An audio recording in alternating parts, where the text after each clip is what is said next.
오늘 우리가 야고보에 대해서 묵상을 합니다. 야고보는 영어식 발음으로는 제임스입니다. 우리 007 시리즈 영화를 아마 한 번씩은 보셨을 것 같은데 거기 주인공이 제임스 본드잖아요. 제임스 본드. 근데 이 제임스라는 말이 이 야고보에서 나온 이름입니다. 그래서 한국 사람은 야고보라고 발음을 하고 미국 사람, 영국 사람은 제임스라고 그렇게 발음을 하는데 똑같은 이름입니다. 야고보입니다. 구약 성경에서 이 야고보의 이름이 구약에서는 이 히브리어에서는 뭐라고 하느냐? 야곱이에요. 야곱. 둘 다 발꿈치를 잡았다라는 뜻의 이름입니다. 그래서 히브리어에서는 야곱, 헬라어로 왔을 때는 야고보, 영어로 가서는 제임스 이렇게 이름이 바뀌어져 갔다라고 보면 될 것 같습니다. 예수님 주변에 야고보가 세 사람이 있습니다. 그 중에 두 사람은 예수님의 제자고 나머지 한 사람은 예수님의 동생입니다. 예수님의 동생 야고보는요, 우리가 잘 아는 야고보서를 기록한 사람입니다. 그리고 사도행전에 보고 또 갈라디아서에 보면 예루살렘 교회의 기둥과 같은 사람이다라고 이야기를 하고 사도행전 15장에 예루살렘 교회가 첫 번째 회의가 있었을 때에 이 회의를 사회를 보고 주관했던 사람이 야고보, 예수님의 동생 야고보다라고 할 수 있습니다. 그리고 예수님의 제자 야고보가 두 사람이 나옵니다. 똑같은 이름이 야고보여서 구분을 어떻게 하느냐? 아버지의 이름으로 구분을 합니다. 그래서 세베대의 아들 야고보 그리고 알페오의 아들 야고보 이렇게 구분합니다. 이 세베대의 아들 야고보는 베드로, 안드레, 야고보, 요한 할 때 이 요한의 형제 세 번째 나오는 사람은 세베대의 아들 야고보, 아홉 번째 나오는 야고보는 알페오의 아들 야고보 이렇게 두 사람을 구분을 합니다. 그래서 어떤 학자들은 이 세베대의 아들 야고보가 앞부분에 나오고 또 중요성이 있어서 큰 야고보, 뒤에 아홉 번째 나오는 알페오의 아들 야고보는 작은 야고보 이렇게 구분을 하기도 합니다.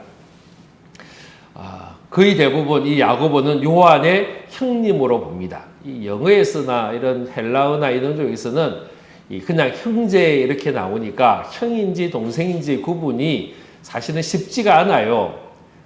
구태여 아주 구분을 해서 이렇게 쓰지 않는 이상은 보통은 형제라고 이렇게 나오다 보니까 잘 구분이 안 돼요. 그래서 베드로와 안드레도 우리가 베드로를 형이라고 생각하고 안드레를 동생으로 우리가 생각하고 있고요. 야고보와 요한도 둘 중에 누가 형일까? 성경에 그 제자들의 이름 순서가 쭉 나오는데 이 사복음서에서 나오는 제자들의 순서에 보면 언제나 야고보가 먼저 나오고 그 다음에 요한이 나와요. 사도행전만 바뀌었어요. 사도행전만 요한이 먼저 나오고 야고보가 나오는데 하여튼 전체적으로 보면 야고보 이름이 먼저 앞장서기 때문에 아마도 이 야고보가 형이지 않겠는가라고 그렇게 생각을 하고 있습니다. 이 사람들은요, 이 야고보는 어부 출신입니다. 갈릴리 바다에서 고기를 잡고 있었습니다. 누가복음 5장에 보면 베드로가 그 깊은 곳에서 그물을 내려서 고기를 잡을 때에 그 그물이 찢어갈 때에 자기의 동업자들을 부릅니다. 그것이 야고보와 요한이었습니다. 이 야고보 요한이 배를 가지고 와서 그 고기를 건져 올랐더니 두 배가 잠기게 될 정도로 가득 찬 배를 잡는 때 이 야고보의 이름이 나옵니다. 그래서 이 예수님께서 첫 번째 제자 삼았던 그룹 네 사람 중에 한 사람이 이 야고보다라고 알 수 있습니다. 마가복음 1장 19절에 보면요, 베드로와 안드레를 부르신 다음에 조금 더 가시다가 세베대의 아들 야고보와 그 형제 요한을 보시니 그들도 배에 있는데 그물을 깁는지라 곧 부르시니 그 아버지 세베대를 품꾼들과 함께 배에 버려두고 예수를 따라갔다라는 말씀을 하고 있어요. 그래서 이 야고보도 요한과 함께 그 고기를 잡고 있다가 또 그물을 손질하다가 갈릴리 바다에서 예수님 앞에 부름을 받았다라고 우리가 보고 있습니다.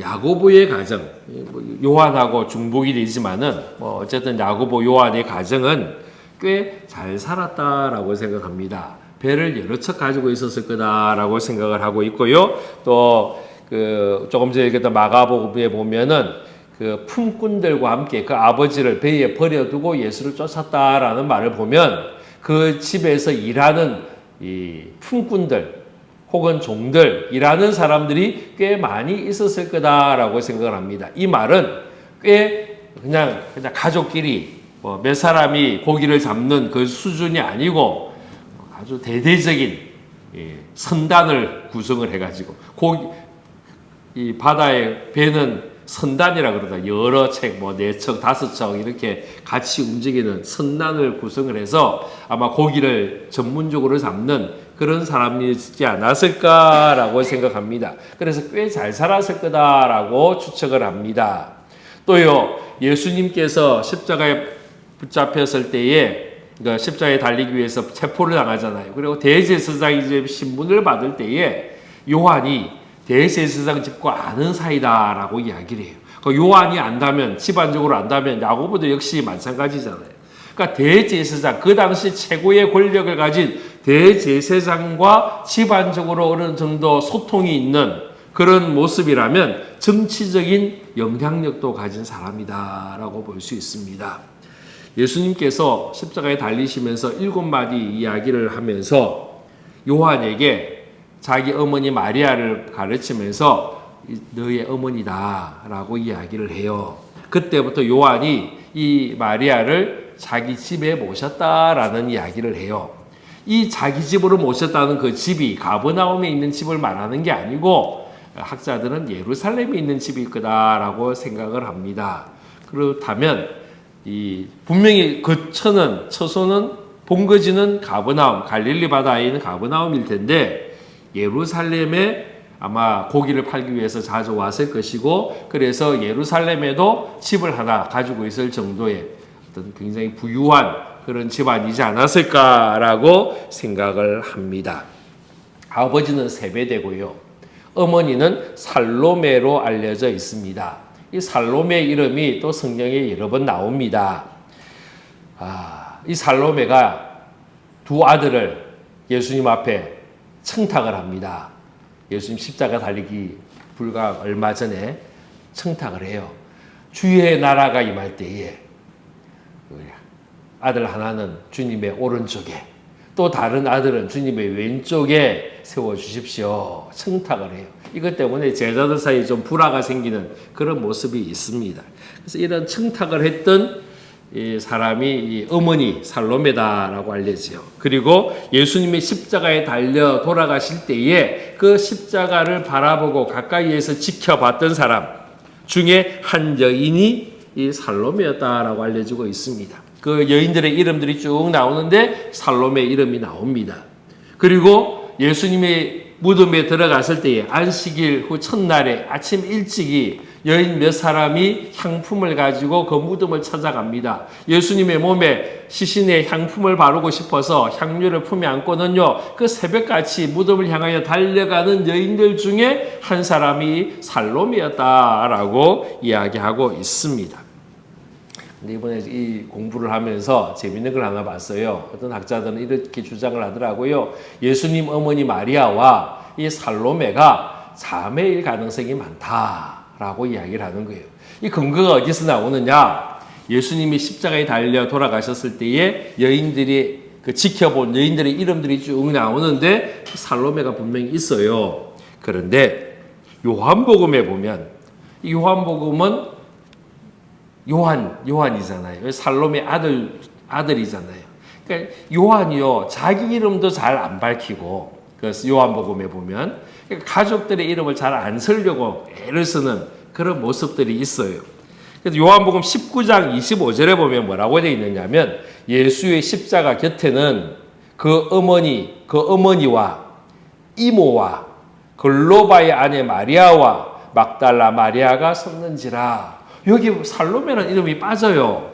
그리고 그 대신에 이모라는 말이 여기에 나온단 말이죠. 그래서 다른 본문에는 살로메라는 이름이 분명히 나오는데 여기서는 빠지면서 그 대신에 이모라는 이야기가 나오는 걸 봤을 때, 그리고 이 저자가 요한이란 말이에요.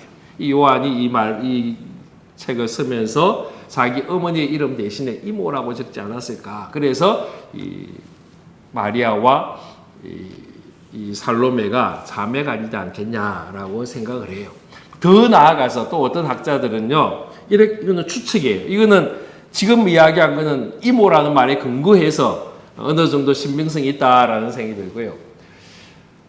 가나 혼인잔치집에 혼인이 있단 말이에요. 근데 예수님과 제자들이 참석을 해요.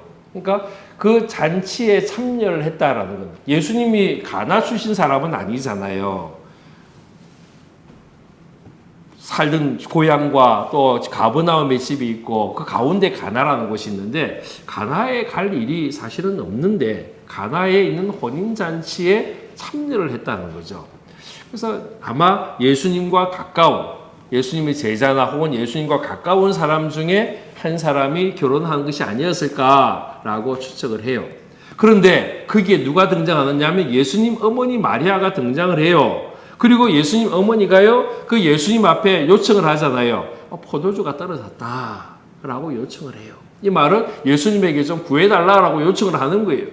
그런데 일반 손님으로 갔다면 그렇잖아요. 거기 있는 모든 손님들이요, 술이 떨어졌는지 포도주가 모자라는지를 알지 못했었어요. 연회장만 아는 거예요. 그런데 예수님의 어머니 마리아가 그걸 알아내었다는 거예요. 이 말은 그냥 손님으로 간 게 아니고 그 잔치를 돕고 그 음식을 준비하고 내놓는 그 모든 일을 아마 주관하는 사람이 마리아였을 가능성이 많고, 그렇다면 어쩌면 이 가나 혼인잔치의 결혼의 그 주인공, 신랑이 이 요한복음의 저자인 요한일 가능성도 있지 않겠느냐라고 조심스럽게 추측도 합니다. 그렇다면 어느 정도 연결이 되지 않겠냐. 또 요한이 자기 이름을 언제나 내세우지 않는 그런 모습을 보면서 그 자기의 결혼식에 예수님이 일행들이 같이 왔었고, 또 자기 이모인 마리아가 그 집에 일을 돕고 모든 것을 주관하고 하는 그런 모습으로 이해를 한다면 충분히 해석이 가능하지 않겠느냐라는 그런 생각도 해봅니다. 성경에 보면 예수님과의 가족 관계가 있는 사람들이요, 꽤 많이 나오더라고요. 예수님의 동생 야고보가 나오고, 그죠? 그 다음에 그렇다면 이모가 맞다면 이 요한과 이 야고보도 예수님의 이종 사촌이 될 수 있는 거죠. 또 한 사람이 더 있더라고요. 유다스. 여러분, 유다스가 요한계시록 바로 앞에 있고요. 딱 한 장밖에 없는 책이에요. 그래서 그냥 우리가 잘 안 읽고 스쳐 지나가는 그런 책 중에 하나인데, 유다스라는 책이 있어요. 유다스 다음에 요한계시록이 나오는데, 이 유다스 1장 1절에 보면 그리스도의 종이고 야고보의 형제인 나 유다가 이렇게 선다라는 이야기를 해요. 그래서 학자들은 이 야고보가 이 야고보서의 저자고 예수님의 동생 야고보다라고 이야기를 하고, 그렇다면 유다스의 저자도 역시 예수님의 동생일 가능성이 많겠다라고 생각을 해요. 그래서 우리가 성경에서 이런 예수님의 가족들이 좀 많이 등장하는 그런 모습들도 보기도 합니다. 그 가운데 야고보도 이종 사촌일 가능성이 있겠다라는 그런 생각이 들어요. 우리가요, 온 가족이 함께 주님을 섬기는 것, 온 가족이 같이 예배하고 주일을 감당하는 것은요, 참 귀한 일이고 복된 일이다라는 거죠. 그래서 우리가 가정을 위해서 기도 많이 하셔야 되고, 우리의 형제들을 위해서, 우리의 자녀들을 위해서 기도를 많이 해야 될 줄로 믿습니다. 야고보가 예수님의 제자 그룹 중에, 우리가 제자 그룹을 지금 12명을 계속해서 살펴볼 텐데, 네 사람 이렇게 크게 분류를 할 수 있습니다. 첫 번째 그룹에 속한 사람이 베드로, 안드레, 야고보, 요한, 이 네 사람이에요. 이 네 사람은 아주 중요한 사람이에요. 예수님의 12제자 중에 아주 특별한 그룹에 속한 사람이에요. 첫 번째로 부름받기도 했지만은 이 네 사람에게 중요성이 굉장히 있어요. 그리고 또 예수님은요, 12제자들을 늘 함께 같이 다니고 함께 지내기도 했지만은 또 어떤 특별한 순간에는 그 중에 세 사람만 데리고 간 적이 있었다라는 거예요. 그 중에 그 세 사람 그룹 속에 언제나 들어갔던 사람이 이 야고보였다라는 거죠. 이 세 사람 중에 베드로가 있고요, 요한이 있고요, 야고보가 있잖아요. 베드로는 수제자로서 특별한 어떤 열정과 능력을 가진 사람이 탁월한 지도자의 자질을 가진 사람이 베드로다라고 할 수 있어요. 또한 요한은요, 아주 사랑이 많은 제자고요. 예수님 앞에 사랑을 많이 받았고요. 또 사랑의 사도로 불리고요. 그런 모습 속에서 또 특별하게 쓰임받은 사람이다라고 할 수 있어요. 그렇다면 야고보도 역시 마찬가지죠. 예수님 눈에 그 세 사람 그룹에 속하고 예수님께서 특별히 세 사람을 아끼고 세 사람을 함께 데리고 갔던 그 모습을 속에 본다면 야고보에게도 뭔가 특별한 것이 있지 않았을까라는 생각이 들어요. 그 특별함이 우리가 조금 이따가 살펴보겠지만 바로 순교자로서의 모습과 연결될 수 있지 않겠다라고 생각을 해봅니다. 야고보는 제자들 가운데 가장 먼저 순교했습니다. 다르게 말하면 가장 짧은 시간을 이 세상에 살았다라고 할 수 있습니다. 그럼에도 불구하고 야고보의 삶은 참 중요한 삶이다라고 할 수 있습니다. 그런데요, 이 야고보가 예수님 제자일 당시에는요, 꽤 거친 성격이었을 거다라고 봅니다. 그래서 마가복음 3장에 보면 예수님께서 야고보와 요한에게 뭐라고 했느냐? 우레의 아들, 우레, 번개가 치고 천둥 번개가 치는 것을 우레라고 이야기하잖아요. 우레의 아들, 좀 시끄럽다는 거예요. 좀 꽝꽝거리고 천둥이 치고 좀 그런 급한 성격이나 뭐 이런 좀 과격한 그런 모습들이 있는 사람이 이 야고보지 않겠냐라고 생각합니다. 우리 성경 한번 찾아봅시다. 누가복음 9장 51절. 누가복음 9장 51절입니다. 누가복음 9장 51절부터 56절까지 교독하겠습니다. 예수께서 성천하실 기약이 차감해 예루살렘을 향하여 올라가기로 굳게 결심하시고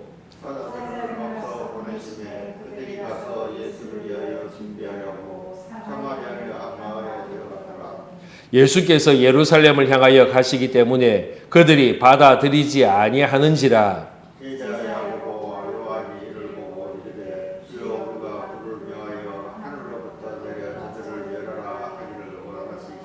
예수께서 돌아보시고 꾸짖으시고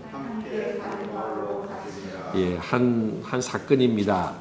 이 사건이 언제 있었냐면 변화산 일이 있은 바로 직후입니다.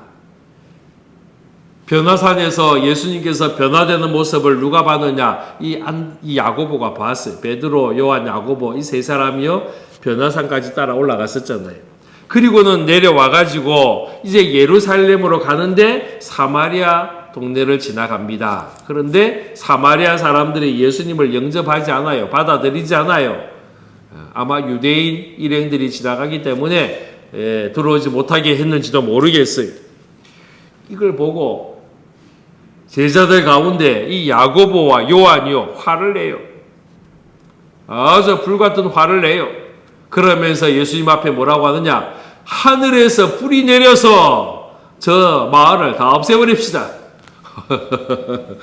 굉장히 아주 뭐 예수님 제자가 맞나 할 정도로 아주 과격한 이야기를 하잖아요.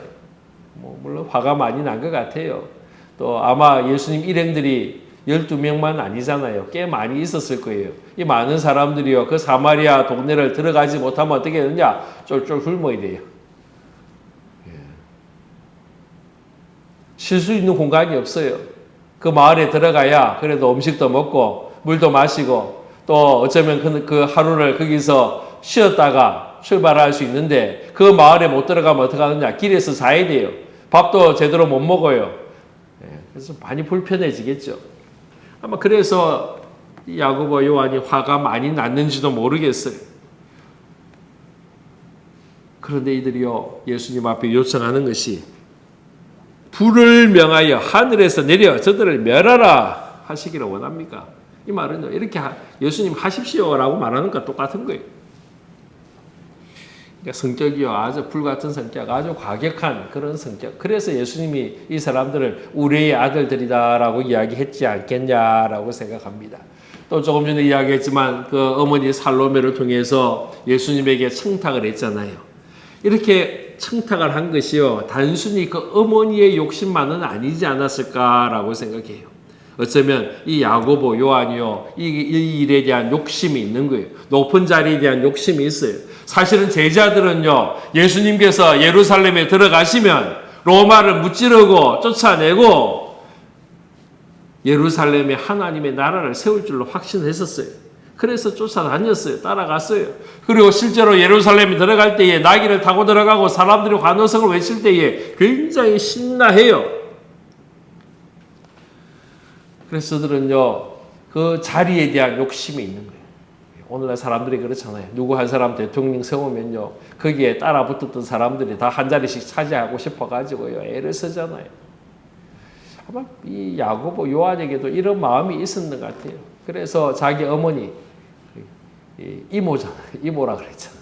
이모로 동원해가지고요 청탁을 하는 그런 모습들이 있지 않았을까라는 생각이 들어요. 자리에 대한 욕심 또는 그런 욕망 이런 사람이었지 않겠냐라고 생각이 들어요. 그런데 예수님은 이 야고보를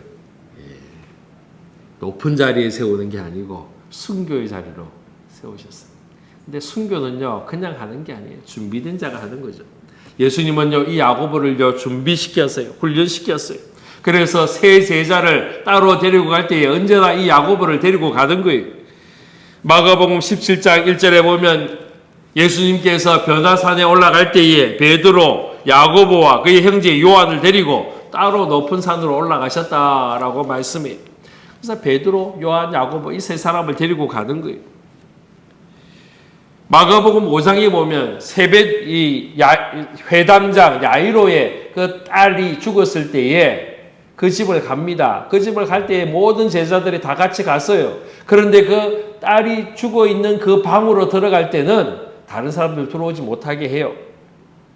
그리고 이 야고보와 베드로와 야고보의 형제 요한 외에는 아무도 따라옴을 허락하지 않으시고 그 집에 함께 들어갔다라고 말씀해요. 그러니까 이 죽은 사람을 살리는 그 현장에도 예수님은 누구를 데리고 가느냐? 이 야고보를 데리고 갔다라는 거죠. 또 언제 예수님께서 이 세 사람을 데리고 갔냐면 겟세마네 동산에 마지막 기도하실 때에 예수님께서 제자들을 다 데리고 갔어요. 그때 가룟 유다는 이미 그 길로 빠졌고 11 제자만 데리고 겟세마네 동산에 갑니다. 그리고는 제자들에게 여기에 있으라라고 이야기를 해요. 그리고는 세 사람만 내 따라와. 그리고는 조금 더 멀리까지 더 들어가세요. 그리고는 세 사람에게 여기서 기도해라. 그리고 예수님이 또 더 떨어져서 혼자 기도하셨어요. 그리고 땀방울이 핏방울처럼 보일 정도로 아주 간절히 기도하고 왔는데 보니까 베드로와 뭐 마찬가지죠. 뭐 다 자고 있는 거죠. 그런 모습을 보았는데 어쨌든 간에 예수님께서 겟세마네 동산에서 기도하는 그 현장에도 그 세 사람을 따로 예수님과 가까운 곳에서 기도하게 하시더라라는 거죠. 이게 특별한 기도의 훈련의 장소였고 훈련의 모습이지 않았을까라고 생각을 합니다. 야고보는요 예수님으로부터 특별 훈련을 받은 사람이에요. 그러다가 그는 순교의 자리로 갑니다. 이것이 오늘 본문 말씀, 오늘 우리가 읽었던 사도행전 12장 1절과 2절에 나옵니다. 그때 헤롯 왕이 손을 들어 교회 중 몇 사람을 헤아리 하여 요한의 형제 야고보를 칼로 죽였다라는 말씀이 나옵니다. 이때가 AD 44년으로 알려져 있습니다. 예수님께서 십자가에 달려 돌아가신 것이 AD 30년경입니다. 그리고 이때부터 약 14년이 지난 거예요. 우리는 사도행전을 이렇게 쭉 보다 보면 금방 앞부분이 나오다 보니까 뭐 1, 2년 사이에 몇 년 사이에 일어난 일인가라고 생각할 수 있는데 그 사이에 14년의 시간이 지나가는 거예요. 그러니까 이 야고보도요. 예수님이 십자가에 달려 돌아가시고 부활 성천하신 다음에 얼마 안 돼서 순교한 게 아니고 14년 동안을 사역을 하는 거예요. 예루살렘에서 14년 동안 예루살렘 교회를 섬기고 또 많은 곳에서 복음을 전하고 아마 굉장히 열심으로 복음을 전한 사람이지 않겠냐라고 생각해요. 사실 이 순교 현장에 있을 때까지 한번 경고가 있었어요. 그래서 그 당시에 종교 지도자들이요, 제자들을 붙잡아 가잖아요. 감옥에 가둬요. 그리고는요, 종교 재판을 해요. 그리고는 협박하고 또 매질도 하고 예수의 이름으로 다시는 전하지 못하도록 위협을 하고 풀어주는 그런 사건이 있었단 말이에요. 그리고 그 이후에 이 순교의 일이 생겨나요.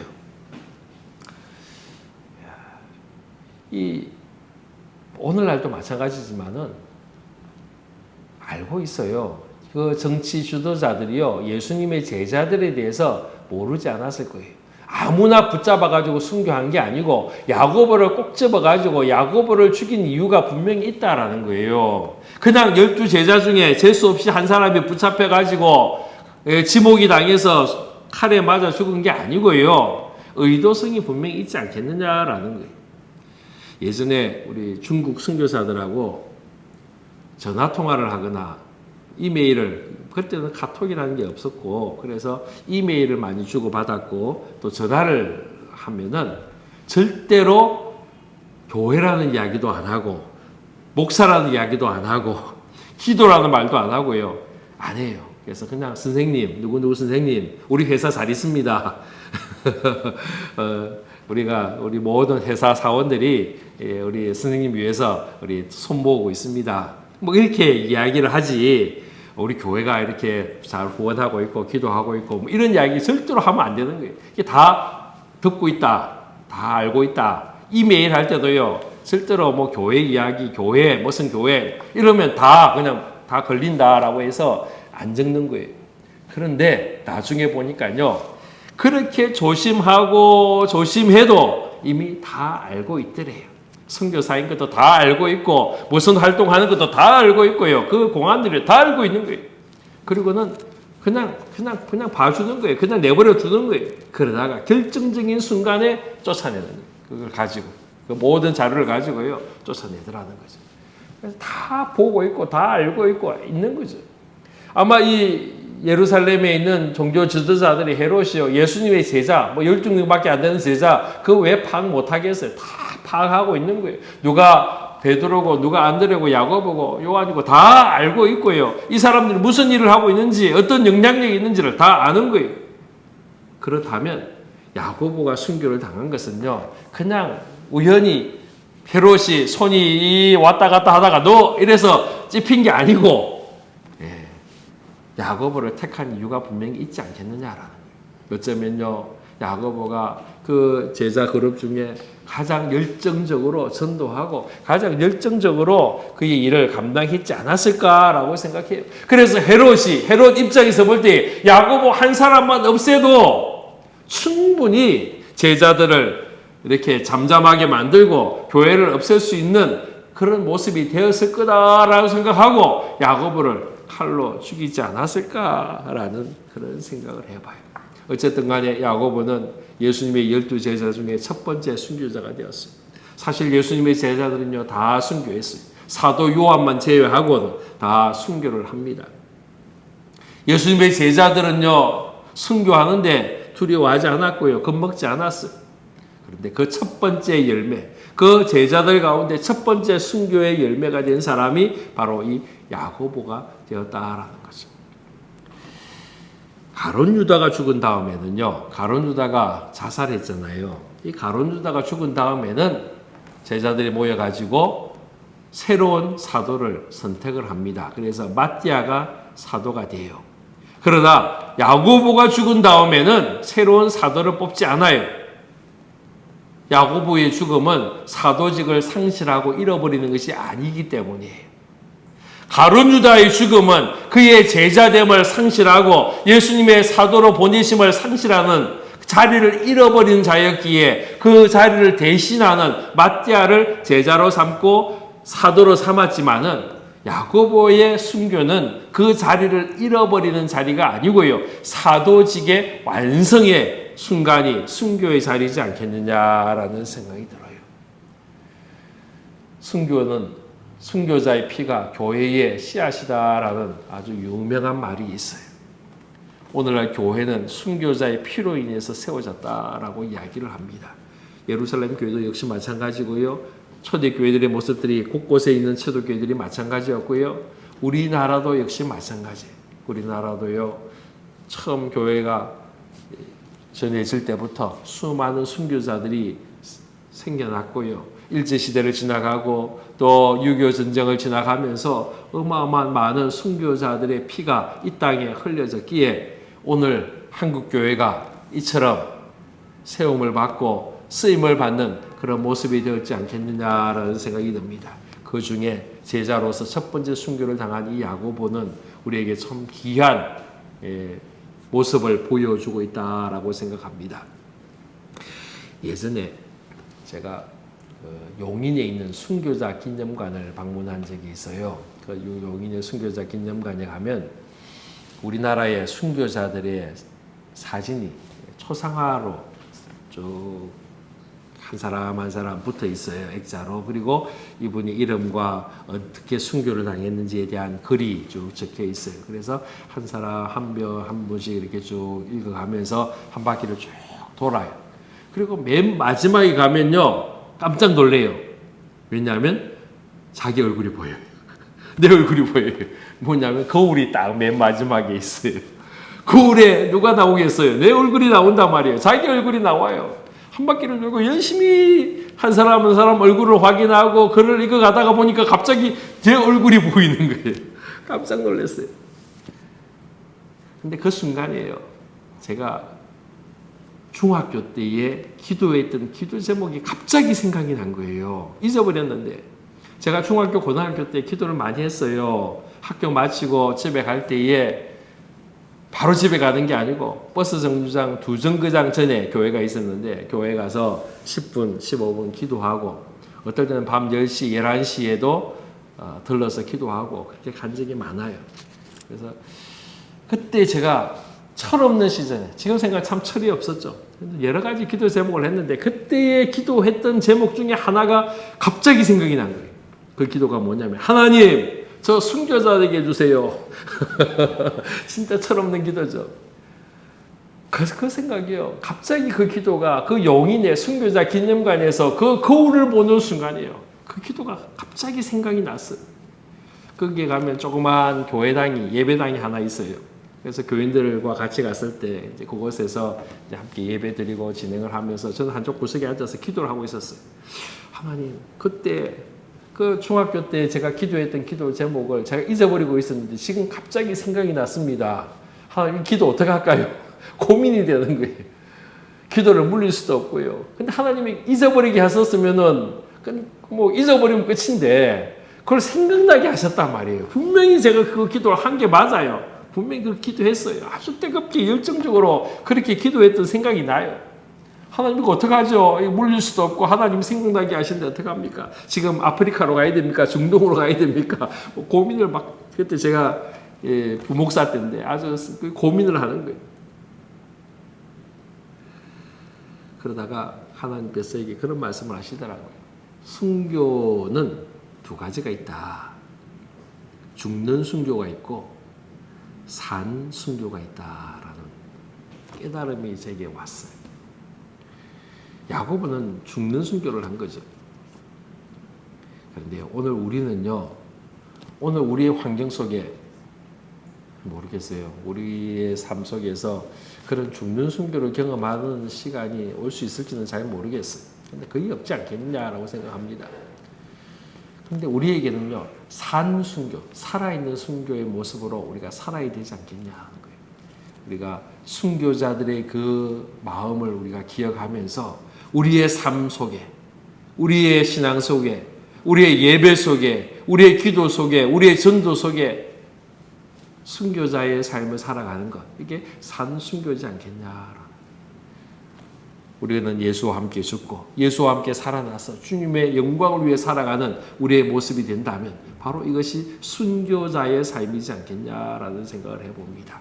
오늘 우리가 기도하면서 이 마음을 간직하면서 우리도 순교자의 삶, 야고보의 순교자 야고보의 모습을 기억하면서 우리도 주를 위해서 우리가 사나 죽으나 우리가 다 주님의 것이라는 것을 기억하면서 주의 영광을 위해 살아가는 우리 모두가 되기를 축원합니다. 아버지 하나님 감사합니다. 고맙습니다. 우리를 사랑하심을 감사합니다. 아버지, 오늘 제자들 가운데 첫 번째 순교자가 되었던 이 야고보에 대해서 묵상을 했습니다. 예수님께서 이 야고보를 훈련시키시고 제자 삼으시고 또 특별 그룹 속에서 주님의 모습을 더 많이 바라보게 하신 다음에 그로 하여금 첫 번째 순교자의 삶을 살게 하셨던 것을 기억합니다. 아버지 하나님, 우리도 많은 사랑, 많은 은혜 받은 것을 기억하며 우리의 모든 삶의 모습이 순교자의 삶을 살게 하시고 우리가 신앙생활하는 모든 모습이 나를 죽이며 주님을 통하여 함께 살아나는 아름다운 모습이 될 수 있도록 복 내려 주옵소서. 예수 그리스도 이름으로 기도하옵나이다. 아멘.